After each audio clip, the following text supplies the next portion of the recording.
नमस्कार आदरणीय दर्शकवृन्द, यहाँलाई स्वागत छ ज्योतिष मन्थन कार्यक्रममा। ज्योतिष मन्थन कार्यक्रम अन्तर्गत वास्तु, राशि, रत्न, ग्रह गोचर एवं पर्व विशेषका बारेमा चर्चा, परिचर्चा र त्यसका निदानका मार्गहरूलाई यहाँहरू समक्ष तात्विक तत्त्वको रूपमा पस्किँदै आइराखेका छौँ। दर्शकवृन्द, आज म यहाँहरूलाई तपाईँ आफ्नो घरमा या कोठामा या हजुर आफू बस्नुभएको अफिसियल या अन्य क्वार्टर कुनै पनि स्थानमा कुन कुन विषयवस्तु राख्दा शुभ हुन्छ, कुन विषयवस्तुले इनर्जी तपाईँ हामीलाई दिन्छ अनि लक्ष्मीको प्राप्ति पनि गराउँछ, विद्या बुद्धिलाई बढाउने साथसाथै रोग व्याधहरूलाई घटाएर लिएर जाने अवस्था, कस्ता चिजहरू राख्दा उपयोगी र सबलता प्राप्त हुन्छ, वास्तुले वस्तुको मिलान गर्दा दिने फाइदाको विषयको बारेमा म यहाँहरू समक्ष त्यस्ता विषयवस्तुहरू पस्किन गइराखेको छु। दर्शकवृन्द, जीवन जिउन धेरै चिजको आवश्यकता हुन्छ। यहाँलाई सर्वविदित छ, हामी जन्मदेखि लिएर मृत्यु पर्यन्तसम्म हामीले गर्ने कर्महरू भने धेरै प्रकारका हुन्छन्। समयको यो कालचक्र सँगसँगै बाल्यावस्था, पौगण्ड अवस्था, युवावस्था, वृद्ध अवस्था र अनि अन्त अवस्थाको जुन समय रहेको छ, यो समय जुन कालचक्र अन्तर्गत ग्रह गोचरका गणितीय परम्परा अनुसार शुभ र अशुभ अवश्य पनि तपाईँ हाम्रो जीवनमा प्राप्त भएर जान्छन्। तपाईँ हामीले शुभको क्रममा जिन्दगीमा मलाई मात्रै राम्रो भएको छ, म नै सबभन्दा ठुलो हुँ भनेर घमण्डता गर्नु सायद ग्रह गोचर अन्तर्गत त्यति यथार्थपरक र त्यति सबल परक र त्यति राम्रो हुन्छ जस्तो मलाई लाग्दैन। किन भनेर यहाँको प्रश्न उठ्न सक्दछ दर्शकवृन्द। यो प्रश्न उठ्नु स्वाभाविक र सान्दर्भिक रूपमा हो। राम्रो सँगसँगै नराम्रो अवश्य पनि छ। दिन पछाडिको रात र रात पछाडिको दिन मानवहरूको लागि शुभ र अशुभ लिएरै आएको हुन्छ। कुनै दिन तपाईँ आफ्नो जीवनमा घामको रूप रहन्छ भने कहिलेकाहीँ जीवनको क्रममा अन्धकार रूप रहन्छ। आएपछि जानु यो संसारमा नित्य ध्रुव सत्य रहेको छ। तसर्थ यो ध्रुव सत्यलाई मान्छेहरूले भुल्दछन्। कतै त्यो भुलाइको क्रमको कारणले गर्दाखेरि पुनरैपि जननम पुनरैपि मरणम, जन्मनु र मर्नुको जुन रौरो नाम गरेको कुमिपाक नरकबाट पैदा हुँदै फेरि यही कर्ममा लिप्त भएर रहने परम्परा भने कतै कतै तपाईँ हामीले देखिराखेका पनि छौँ र भोगी पनि राखेका छौँ। कतिपयले यी भोगाइको क्रम सँगसँगै जीवनयापनको क्रममा समृद्धता प्राप्त गर्नलाई योग, ध्यान, न्यास, कर्महरूद्वारा जीवनयापनको क्रमहरू गर्ने पनि रहेको अवस्था पनि छ। र दर्शकवृन्द, यति मात्र नभएर हो जीवन त प्राप्त भइसक्यो, कर्म पनि गरिराखिएकै छ, तर कर्म गरे अनुसारको प्रतिफलहरूमा जति उत्कृष्टता, जति उन्नति, जति प्रगति र जति समृद्धिताको पक्ष र परिस्थितिहरू प्राप्त गर्नुपर्ने हो, त्यो पक्ष र त्यो परिस्थितिहरूमा भने कतै तपाईँ हामी वास्तुशास्त्र सम्मत अन्तर्गत अप्ठ्यारोमा त परिराखेका छैनौँ। कतै तपाईँ हामीलाई त्यो पीडाको महसुस त परिराखेको छैन। कतै तपाईँ हामीलाई ग्रह गोचरको र ग्रहको परिस्थिति अनुसार अप्ठ्यारा परिस्थितिबाट झेली पो राखेका पो छौँ कि। त्यस्ता विषयवस्तुहरूलाई निराकरण गर्न गृहको क्रममा दर्शकवृन्द जहिले पनि शुभ सकुनहरूको आवश्यकता हुन्छ। हाम्रो वैदिक परम्परा अनुसार स्वस्तिक घरमा हुनु वास्तुपरक राम्रो मानिन्छ, जहाँ स्वस्तिक हुँदा शान्ति, समृद्धि, ऐश्वर्य प्राप्त हुने पनि गर्दछ, जसलाई हामीले मूलद्वारमा राख्न सक्छौँ, घरको पूजा कोठामा राख्न सक्छौँ या मूलद्वारको माथिल्लो भागमा स्वस्तिकलाई राख्न सक्दछौँ। यी भनेका शुभ पक्षहरू भए, जसलाई अहिले स्वस्तिकलाई मोडमाड गरेर कतिपय हिटलरका चिन्हहरू पनि निर्माण भएका छन्। कतिपय रेड क्रसले पनि त्यस्तै त्यस्तै प्रकृतिको चिन्हहरू प्रयोग गरेको अवस्था पनि रहेको छ। तसर्थ स्वस्तिक स्वयं माता पार्वतीको अंशको रूपमा पनि रहेको कारणले गर्दा स्वस्तिक राख्दाखेरिको अवस्थामा घरमा अति शुभ र उपयोगी र सबलताको पक्षहरू रहन्छ।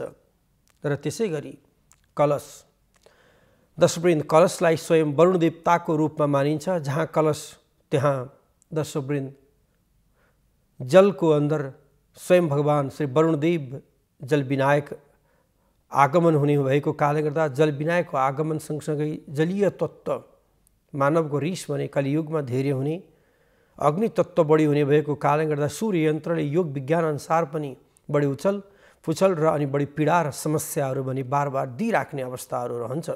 तसर्थ ती बार दिने पीडा र ती बार दिने अप्ठ्यारा परिस्थिति र वातावरणहरूलाई हृदयङ्गम गर्दै जलीय तत्त्वको शरीरमा हुँदाहुँदैको पक्षमा पनि जुन घरमा पनि जल राख्दा त्यो पनि शुभ शकुन सूर्यको प्रतीकको रूपमा रहने तामाको कलश अर्थात् घडामा राखेर फुल जहाँ नबिग्रिने खालको फुल राख्दा बढी उपयोगी र सबलता र सहजताको पक्ष र अनि वास्तुशास्त्र सम्मत अन्तर्गत जसलाई शुभ शकुनको रूपमा मानिन्छ, जसलाई स्वयं शिवजीको शिरबाट बगेकी जुन गङ्गा, त्यो गङ्गालाई नै जलको रूपमा मानिने भएको कारणले गर्दा पृथ्वी तत्त्वमा पनि 3 भाग मध्येमा 2 भाग पानी र 1 भाग पृथ्वी रहेको अवस्था ठोस तत्त्व रहेको छ। यहाँलाई सर्वविविध पनि छ। तसर्थ यो सर्वविविधता सँगसँगै दर्शकवृन्द तपाईँ हामीले मनन गर्नुपर्ने विषय र चिन्तन गर्नुपर्ने र अनि त्यति मात्र नभएर त्यसलाई विचार र विवेकहरू पुर्याएर अगाडि बढ्नुपर्ने अवस्था परिस्थितिहरूमा भने जल त्यति शुभ शकुनको रूपमा मानिने भएको हुनाले थोरै सोचौँ त पानी नहुने भने यो आदिम सृष्टिको क्रम के हुन्थ्यो होला मानव जातिको लागि। तसर्थ वास्तुशास्त्र सम्मत अन्तर्गत वास्तु मार्तण्डमा व्याख्या गरे अनुसार सृष्टिको आदिम काल सँगसँगै मानवहरूको जब सृष्टि भयो तसर्थ प्रकृतिको पूजाहरू हुन थाल्यो। प्रकृतिको पूजामा आफूले बाँच्ने चिजहरू पानी भयो, घर बनाएर बस्ने ढुङ्गाहरू भए, प्रकृति रूपमा पर्यावरण अन्तर्गत रुख वृक्षहरू भए, पिपल बरको पूजाहरू भयो, सम्मान दिने प्रचलन भने परापूर्व कालदेखि नै चल्दै आयो। तसर्थ मान्छेहरूको विकसित क्रमहरू बढ्दै गयो। जब विकसित क्रमहरू बढ्दै गइसकेपछि सडक बाटा घर नहरहरू आदि निर्माण हुन थाले र एवं क्रम आधुनिक विज्ञान निर्मित हुँदै गयो। टेलिफोन मोबाइलहरूदेखि लिएर नेट इन्टरनेटहरू आदि भए अन्य सम्पूर्णको सृष्टिको आदिम समयमा आकाशवाणीको रूपलाई मानेर अहिलेसम्म त्यो चल्दै गइराखेको अवस्था छ।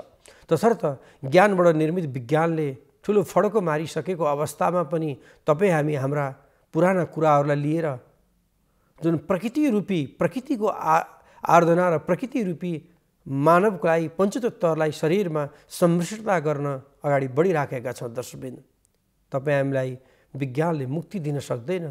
विज्ञानले तपाईँ हामीलाई खाना लाउन अन्य विषयवस्तु देला तर पनि त्यसले ज्ञान दिन असम्भव रहेको छ। ज्ञान त्यस्ता विषयवस्तुबाट पाउँछौँ जुन कि तपाईँ हामीले सृष्टिको समयदेखि नै आएका जलचर छलचरदेखि लिएर अन्य विषयवस्तुहरूबाट त्यो ज्ञान तपाईँ हामीले प्राप्त गर्न सक्दछौँ। तसर्थ त्यही ज्ञानकै माध्यमद्वारा नै मान्छेहरूको मुक्तिको क्रमहरू मनुष्य चुलामा मात्रै रहन्छ। तसर्थ सृष्टिको जुन परापूर्व वैदिक सनातन जुन रहेको छ आदिम सृष्टिको क्रमहरूदेखि नै शतरूपा र मनुबाट मानव जातिको सृष्टिको क्रम मानिएको छ। कतिपय पन्थहरूमा फरक व्याख्या गरिएको अवस्था पनि पाइन्छ। 1400-1500 वर्ष अगाडिका कुराहरू, 2000 ईस्वी सनभन्दा अगाडिका कुराहरू पनि केही त्यस्ता खालका पनि पाइएको छ। तसर्थ जुन कि यो सनातन यही नै मात्र एउटा आस्था र धर्मको प्रतीकको रूप जुन रहेको छ त्यही अन्तर्गत शुभ शकुनका रूपमा रहने मैले कलेश र अनि साथै स्वस्तिकको बारेमा यहाँलाई जानकारी गराएँ। र यो क्रम सँगसँगै दर्शकवृन्द जुन कि यहाँले घोडा शुभ शकुनको रूपमा मानिन्छ, हात्तीलाई पनि शुभ शकुनको रूपमा मानिन्छ र अनि साथसाथै यहाँले हिमालय पर्वत शीतल शान्त अटल रूपमा रहने हिमालयलाई पनि त्यस्तै शान्तिको प्रतीकको रूपमा मानिन्छ र अनि तपाईँ हामीले जुन पक्षीको रूपमा उडेर जुन आफ्नो चाहरा इत्यादि लिने आफ्ना सन्ततिहरूदेखि लिएर सबैको लागि प्रेम सद्भाव जगजाहेर गर्ने पक्षीलाई पनि शुभ शकुनको रूपमा मानिन्छ। र अनि साथसाथै यी शुभ शकुनहरूका साथ कतिपय अपशकुनहरू पनि रहेका छन् जहाँ वास्तुपरक काली अर्थात् अन्यका फोटोहरू इत्यादि हिँड्दाखेरिको अवस्थामा नहेर्नु, हनुमानजीको पनि हिँड्दाखेरिको अवस्थामा हिँड्दाखेरिको समयमा घोडाहरू इत्यादिको फोटोलाई पनि हेर्दा कतै कार्यहरूमा विघ्न बाधाहरू पर्न सक्ने अवस्था रहन्छन्। त्यो चाहिँ साइदको समयमा भयो दर्शकवृन्द। तसर्थ आजकल जुन कि सूर्यका 7वटा रथहरू जुन रहेका छन् ती रथ स्वयं भगवान श्रीविष्णुको रूपमा मानिने भएको कारणले गर्दा ती रथबाट नै 7 दीपहरू जुन निर्माण भएका छन् जसलाई आज महादेशको रूपमा तपाईँ हामीले चिन्ने गर्दछौँ। तसर्थ यिनै घोडाहरूद्वारा जुन रथलाई लिएर, सूर्यको रथ लिएर अगाडि बढिएको हुनाले कुनै पनि व्यापार व्यवसाय गर्ने स्थानमा होस् या घरको कुनै पनि त्यस्तो खालको मिटिङ रुममा होस् या भनौँ न घरको भर्याङतिर पनि किन नहोस्, घोडाहरू भने राख्न वास्तुशास्त्र सम्मत अन्तर्गत शुभ मानिन्छ। र साथै जीवमा सबभन्दा ठुलो हात्ती रहेको हुनाले हात्तीलाई पनि शुभ शकुनको रूपमा राखिन्छ र जिज्ञासा यहाँहरूलाई उठ्न सक्छ, यो कुन स्थानबाट कता फर्काएर राख्दा उचित हुन सक्छ भन्ने कुरा जिज्ञासा हुनु स्वाभाविक रूपमा हो। त्यो जिज्ञासा मेटाउनु पनि हाम्रो केही कर्तव्य र अधिकारभित्र पनि रहने भएको हुनाले पूर्व र उत्तरपट्टिको स्थानमा हेर्दाखेरि पूर्व र उत्तरबाट दक्षिण या पश्चिम फर्काएर राख्दा यी शुभ शकुनहरूलाई राम्रो मानिन्छ। हुन त आफ्नो घर कस्तो प्रकृतिले बनेको छ त्यसमा पनि भर पर्छ, तसर्थ दक्षिणबाट उत्तरतर्फ फर्काएर राखिने यस्ता विषयवस्तु भने त्यति उचित, उपयोगी र त्यति सबलताको पक्षहरू भने रहँदैनन्। ती सबलताको पक्ष र परिस्थितिहरू नरहने भएको कारणले गर्दा आदरणीय दर्शकवृन्दहरू हर हमेशा यस्ता शुभ शकुनहरूलाई पूर्व र उत्तरबाट पश्चिम या दक्षिणतर्फ फर्काएर राखिएको खण्डमा शुभ पक्ष रहन्छ। र दर्शकवृन्द घरमा जुन बोट बिरुवाहरू, जुन इन्डोर प्लान्ट या तपाईँको चाहिँ आउटडोर अहिले जुन राख्ने प्रचलन पनि रहेको छ, जसकी मानवहरूको विकास सँगसँगै थोरै ठाउँमा धेरै कुराहरू गर्नुपर्ने अहिले अवस्था रहेको छ। तपाईँ हाम्रो पहिलाको जस्तो बसाइ धेरै जग्गा धेरै जमिनमा नभएर थोरै जग्गा थोरै ठाउँमा गुजारा गर्नुपर्ने अवस्थाहरू देखा परिसकेको छ। तसर्थ यो यस्तो समयमा भने पर्यावरण र वास्तुको पनि ठुलो भूमिका रहेको छ। पर्यावरण र वास्तुमा दर्शकवृन्द जुन कि प्रकृति प्रेमी तपाईँ हामी हुनुपर्ने हुन्छ, जहाँ तपाईँलाई पनि पहाडको टुप्पामा गएर आनन्द साथ हिउँमा बस्दा या तपाईँ आफूलाई पहाडको टुप्पामा रहेको नदी तलाउहरू या तपाईँको चाहिँ कुनै त्यस्ता खालका स्थानमा गएर बस्दा या प्रकृतिले छिया पारेर बनाएका ढुङ्गाहरूमाथि बसेर आनन्द लिँदाखेरिको पक्षमा भने कति आनन्दको अनुभूति प्राप्त हुन्छ। प्रकृतिले तपाईँ हाम्रो शरीरलाई त्यसै ऊर्जा शक्ति प्रदान गर्छ। त्यो ऊर्जा शक्ति प्रदान गर्नलाई परापूर्वकालमा ऋषि महर्षिहरूले जुन कि गुफाभित्र बसेर साधना र आराधना गर्ने प्रचलन बनिरहेको थियो। त्यो प्रचलन र त्यो क्रम सँगसँगै मानवले अहिले आधुनिक समयमा भने गृह निर्माण गर्ने क्रमहरू, घरमा बस्ने र अनि एवं क्रम त्यही अनुसारको जुन बोट वृक्षहरूलाई सानोतिना गमलाहरूमा राखेर त्यहीँबाट पनि हामीले छोडेका कार्बन डाइअक्साइडलाई छोड्दै अक्सिजन प्राप्त गर्ने पनि रहेको हुनाले यहाँले घरको भर्याङमा होस् या भान्साको कोठामा होस् या तपाईँको लिभिङ रुममा होस् या तपाईँको घरको छानामा अर्थात् छतमा किन नहोस्, यो स्थानमा भने यहाँले त्यस्ता खालका बोट वृक्षहरू जुन कि गमलामा रोप्न सक्नुहुनेछ। र यसमा काँडेदार भने वास्तुशास्त्र सम्मत अन्तर्गत त्यति उपयोगी मानिँदैन, जहाँ सिजनेबल समय समयअनुसार फुल फुल्ने या तपाईँ आफ्नो लामो समयसम्म भित्र भनौँ न कोठाहरूतिर बस्न सक्ने त्यस्ता खालका जुन अहिले जुन बिरुवाहरू जुन रहेका छन् ती गमलामा निर्मित भएर बसेका त्यस्ता चिजहरूलाई भने वास्तुशास्त्रले धेरै उपयोगी र धेरै सबल र धेरै राम्रो पक्षहरू चाहिँ बेहोर्दछ। यो राम्रो पक्ष र यो सबल पक्ष र यो सक्सेस पक्ष, यी विषयवस्तुहरूलाई हृदयङ्गम गर्दै अन्य विषयहरूलाई अगाडि बढाउँदै आर्थिक समृद्धि र आर्थिक पक्षहरूलाई पनि सञ्चिति र लक्ष्मीको आगमनको लागि पनि हरियाली त्यत्तिकै राम्रो हुने भएको कारणले गर्दा दर्शकवृन्द तपाईँ हामी अहिले त्यस्तो रुचाउँदछौँ जुन कि कहीँ ग्रिनरी भएको ठाउँमा बस्न खान पिउन अर्थात् हाम्रो समयलाई केही व्यतीत गरौँ भन्ने त्यस्तो खालको सोच पनि छ। तर हुँदाहुँदै पनि कार्य व्यस्तता र अन्यले कहिलेकाहीँ नदिन सक्ने भएको हुनाले घरको कोठामा किन नहोस्, घरको छतमा किन नहोस्, भर्याङमा किन नहोस्, यी विषयवस्तुहरू राख्नु वास्तुशास्त्र सम्मत अन्तर्गत धेरै उपयोगी, धेरै सबल र राम्रो पक्ष रहन्छ दर्शकवृन्द।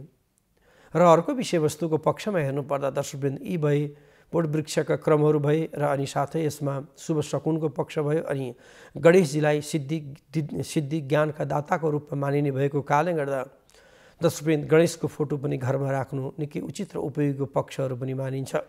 हुन त गणेशको पिठ्यौपट्टिको स्थान जुन रहेको छ त्यो स्थानलाई मृत्यु स्थानको रूपमा पनि मानिने भएको हुनाले कहिलेकाहीँ ढोकाबाट पछाडिपट्टि अगाडि फर्काउने प्रचलन रहेको छ। तर त्यसलाई गणेशजीको क्रममा यहाँहरूले कहीँ पनि शिलाहरू भेट्नुभएको छ। उत्तरतर्फबाट दक्षिणतर्फ फर्किएको गणेशलाई पूजा गर्नाले, प्रार्थना गर्नाले चिताएका विषयवस्तुहरूबाट भने राम्रो सफलता, राम्रो सक्सेस र उन्नति प्रगतिको वातावरणहरू मिल्ने भएको हुनाले गणेशको पछाडिपट्टिको भागलाई मृत्यु देवताको स्थानको रूपमा पनि मानिन्छ, जहाँ राम्रो सँगसँगै नराम्रो पनि हुने भएको हुनाले तपाईँ हामीले कहिलेकाहीँ राम्रो गर्न खोज्दा खोज्दै नराम्रो पनि हुन सक्दछ। तसर्थ त्यसलाई तपाईँ हामीले हृदयङ्गम गर्दै विचार गर्दै तपाईँ हामीले बुझ्दै र तपाईँ हामीले मनन गर्दै र अनि साथसाथै त्यो मनन र चिन्तन गर्दै यदि अगाडि बढायौँ भने पक्कै पनि ग्रह गोचर र ग्रहको परिस्थितिले सकारात्मक ऊर्जा शक्ति तपाईँ हामीलाई दिनु आवश्यकता नै बनेर जान्छ। तसर्थ घरमा यी विषयवस्तु राख्दा शुभ सकुन भयो भने अर्को दर्शकवृन्द घरमा बढी राख्न नहुने चिज भनेको इलेक्ट्रोनिकका मेसिनरी सामग्रीहरू भयो र अनि पानीका 2 या 3 वटा ट्याङ्कीहरू भए एकसम्म सुहाउँदछ दर्शकवृन्द। 2 या 3 त्यति उचित र उपयोगी र सबलताको पक्षहरू भने वास्तुले मान्दैन। तसर्थ पानीको एरिया भनेको पूर्व र उत्तरपट्टिको स्थान व पूर्व उत्तरपट्टिको स्थानलाई जुन कि ईशान कोणको देवस्थानको रूपमा पनि मानिने भएको हुनाले यो स्थान बोट वृक्षको लागि जलीय तत्त्वको लागि राम्रो मानिने भएको हुनाले दर्शकवृन्द पानी घरमा हुनु अति उपयोगी सबल र राम्रो पक्षमा मानिन्छ। तसर्थ दर्शकवृन्द जस्तै घरमा हात्ती राख्नु, घोडाहरू राख्नु, अनि दर्शकवृन्द जस्तै शिक्षाकी जननीको रूपमा मानिने माता सरस्वती माताको फोटोहरू राख्नु, त्यो पनि वास्तुशास्त्र सम्मत अन्तर्गत बढी उपयोगी र राम्रो रहन्छ। जहाँ छात्र छात्राहरूको पढाइको क्रममा माता सरस्वतीलाई बिहान सम्झेर अर्थात् हेरेर मात्रै पनि यदि शिक्षाको लागि अगाडि बढ्नुभएको खण्डमा पक्कै शिक्षा भने सबल भएर जान्छ।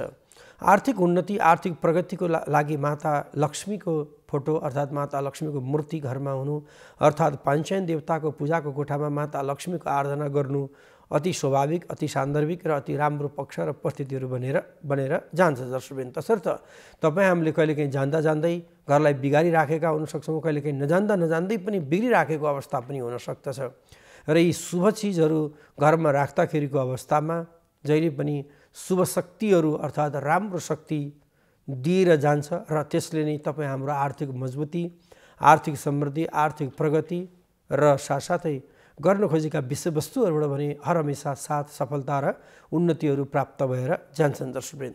र अनि साथसाथै घरकै विषयवस्तुकै बारेमा कुरा गर्नुपर्दा या अफिसियल विषयवस्तुकै बारेमा कुरा गर्नुपर्दाखेरिको पक्षमा भने पनि 3-4 वटा रङहरू भने तपाईँ आफूले बहुत न्यून रूपमा प्रयोग गर्नुपर्ने हुन्छ। जहाँ शनिदेवको कालो रङ त्यति शुभ र त्यति उपयोगी पक्षमा मानिँदैन, जहाँ शयन कक्ष अर्थात् तपाईँ आफ्नो खानपानको भोजन कक्ष या कहीँ तपाईँ आफ्नो सभा हल जसलाई हामीले अहिले मिटिङ हल भनेर भन्दछौँ, यसमा एकदमै बढी कालो अनि बढी हरियो र अनि पहेँलो र रातो यी 3 रङहरूको गाढापना भने वास्तुशास्त्र सम्मत अन्तर्गत त्यति उचित र उपयोगी मानिँदैन। किन भन्दा बढी गाढा पनि त्यति उचित मानिँदैन, जसलाई केसरी कलरहरूको रूपमा राम्रो मानिन्छ, कतै स्काई आकाशे रङको रूपमा पनि राम्रो मानिन्छ, कतै कलेजी कलर रङहरूको रूपमा पनि बढी राम्रो मानिन्छ।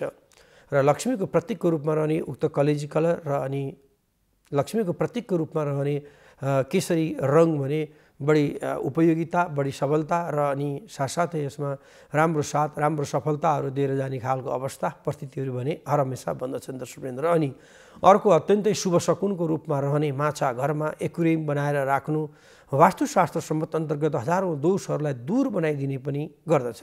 तसर्थ मत्स्य अवतार मत्स्य कुर्मः नृसिंह वामन अर्थात् भगवान् श्रीविष्णुका पहिलो अंशावतारको रूपमा मत्स्यलाई मानिने भएको हुनाले माछालाई दर्शकवृन्द हर हमेसा शुभ सकुनको रूपमा मानिन्छ। जहाँ माछालाई हेरेर काममा अगाडि बढ्दा कार्यहरूमा सफलता मिल्ने अर्थात् माछालाई हेरेर राति शयन गर्दाखेरि सुयोग्य सन्तानहरू प्राप्त हुने अनि नपढ्ने विद्यार्थीहरूले सरस्वती माताको फोटोसहित माछालाई दाना दिएर यदि पढाइमा सुरु गर्नुभएको खण्डमा धेरै उपयोगी र धेरै सबलता र राम्रो पक्ष रहन्छ। र अनि घरमा शुभ सकुनमा जसलाई हामीले भँगेराको पंक्षीहरूमा भँगेरो आउनु अनि गौँथलीहरू आउनु र परेवा आउनु वास्तुशास्त्र सम्मत अन्तर्गत पंक्षीहरूमा यी 3 पंक्षीहरू आउनु धेरै उपयोगी, धेरै सबल र धेरै राम्रो पक्षहरूमा मानिन्छ।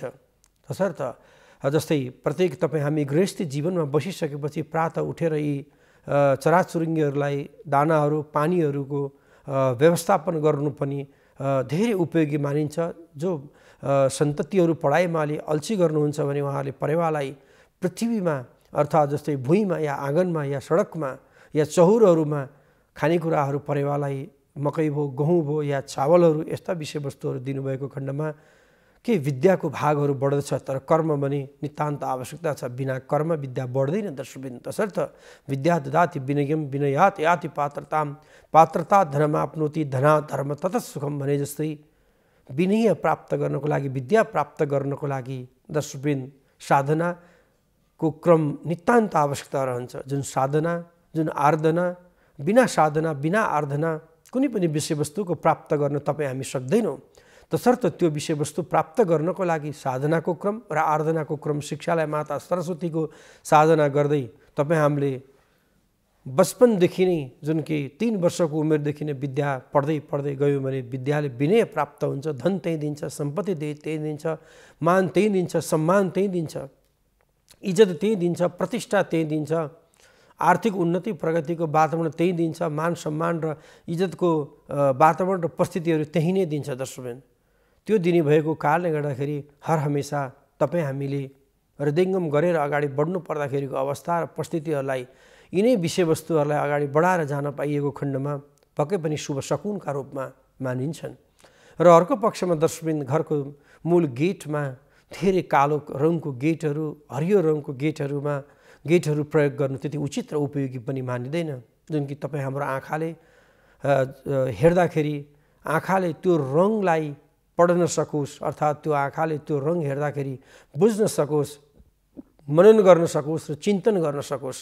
त्यो चिन्तनता, त्यो मननता गर्न सक्ने रङ नै वास्तुशास्त्र सम्मत अन्तर्गत उक्त रङलाई धेरै उपयोगी, धेरै सबल र धेरै राम्रो पक्षमा मानिन्छ। तसर्थ घरमा राख्ने यी शुभ शकुन र यो रङ सँगसँगै दर्शकवृन्द घरको जुन कि शुभ पक्षमा अब तपाईँ हामीले ओढ्ने ओछ्याउने जुन प्रयोग गर्दछौँ, कार्पेटहरू राख्छौँ अर्थात् पर्दाहरू इत्यादि राख्दछौँ। अनि त्यति मात्र नभएर पार्केटिङहरूदेखि लिएर अन्य विषयवस्तुहरू पनि गर्न सक्छौँ, जहाँ टाइल मार्बलहरू पनि प्रयोग गर्न र ग्रेनाइटहरू प्रयोग गर्न सक्दछौँ। या तपाईँ हामीले कुनै पनि भनौँ न अन्य फर्सहरू इत्यादि बिछ्याएर पनि गर्ने प्रचलनहरू भने देखा परेका छन् अहिले नयाँ समयमा। तसर्थ यो नयाँ समय र नयाँ युगीन समय सँगसँगै जुन जाडोको मौसममा ग्रेनाइट या मार्बलहरूले बढी चिसोपनाहरू दिने भएको हुनाले शारीरिक रूपमा कहिलेकाहीँ दुर्बलताहरू दिन सक्छ, शारीरिक रूपमा कहिलेकाहीँ त्यस्ता खालका अप्ठ्यारा पक्ष र अप्ठ्यारा परिस्थितिहरू दिन सक्छ। त्यो अप्ठ्यारो परिस्थिति र त्यो अप्ठ्यारो वातावरणलाई दर्शकवृन्द सकेसम्म तातोमा परिणत गर्नको लागि हामीले धेरै चिसो चिजहरू पनि प्रयोग गर्नु त्यति उचित मानिँदैन। र यो ढुङ्गा जुन कि एक त धेरै चिसोपना पनि प्रदान गर्ने र अर्को फेरि जल तत्त्व सिमेन्टबाट बढी प्राप्त हुने भएको कारणले गर्दा चिसोले पनि तपाईँ हामीलाई कहिलेकाहीँ ग्रह गोचर र ग्रहको परिस्थिति अनुसार समस्या दिन्छ। हुन त यहाँले राखिसक्नु भएको अवस्थामा र अब राख्दै हुनुहुन्छ या अन्य गर्दै हुनुहुन्छ भने पनि दर्शकवृन्द तपाईँ आफूले विचार पुर्याउनु पर्ने विषयवस्तु पनि रहेको छ। र यसमा कस्तो रङ प्रयोग गर्ने त भनेर पनि जिज्ञासाहरू उठ्न सक्छ। कतिपय तपाईँ हामीले फोहोर मैला नदेखियोस् भनेर यस्ता विषयवस्तुहरूलाई पनि प्रयोग गर्ने प्रचलनहरू पनि रहेको छ। त्यो परिस्थिति, त्यो वातावरण र त्यो विषयवस्तुहरूलाई यहाँले ग्रेनाइट या मार्बलहरू कालो, हरियो र लाइट रातो भने प्रयोग नगर्नुहोस्, जसलाई मरुन कलर, आकाशे कलर या तपाईँ आफूले थोरै पिङ्क कलरहरू प्रयोग गर्नुहोस्। घरमा आँखाले हुनेसम्म मिल्नेसम्मको राख्नुहोस्। मन्दिरमा पनि त्यस्तै प्रकृतिहरू राख्नुहोस्। भगवानका कुँदिएका अर्थात् भगवानका जुन फोटाहरू पनि त्यसै गरी राख्नु भएको खण्डमा दर्शकवृन्द जुन कि घरको शुभ शकुन, घरको आर्थिक मजबुती, आर्थिक समृद्धि, आर्थिक राम्रो हुने र रोग व्याधहरू पनि धेरै दूर भएर जाने र अनि मानसिक शान्ति र समृद्धि प्राप्त हुने भएको कारणले गर्दा घरमा राख्ने शुभ शकुनले सधैँभरि शुभ नै रूप प्रदान गर्ने भएको हुनाले दर्शकवृन्द तपाईँ हामीले जीवनलाई वास्तु अवलम्बन गरेको खण्डमा शान्ति, समृद्धि, उन्नति, प्रगति प्राप्त हुनेछ भन्दै आजको लागि ज्योतिष मन्थन कार्यक्रम सकेको छ। नेपाल टेलिभिजन हेर्दै गर्नुहोला। हस्त नमस्कार।